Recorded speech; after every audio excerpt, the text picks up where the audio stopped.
Dans des tranchées boueuses de la ligne de front, eux gardent leur position. Les pourparlers à Genève sont bien loin de leur quotidien. Ces soldats ukrainiens ne se fient qu'à une chose, au mouvement des chars de l'autre côté de la frontière.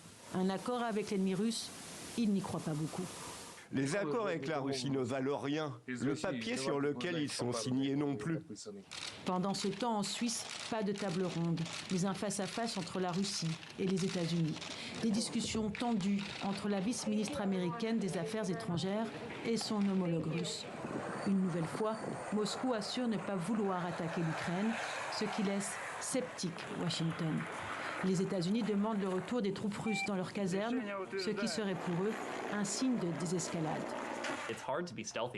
Il est difficile d'être discret lorsque vous déplacez 100 000 soldats le long d'une frontière internationalement reconnue.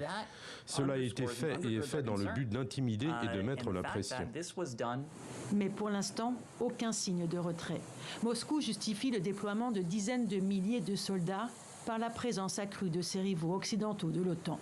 8 heures de négociations, aucune percée, mais la volonté de poursuivre les discussions. Aucune partie n'a jeté l'éponge de la diplomatie. Nous avons confiance en nos partenaires et en leurs déclarations selon lesquelles aucune décision sur le sort de l'Ukraine ne sera prise dans notre dos. L'Ukraine, en première ligne, est présente ce mercredi à la réunion OTAN-Russie à Bruxelles. Les Européens, eux aussi, sont là.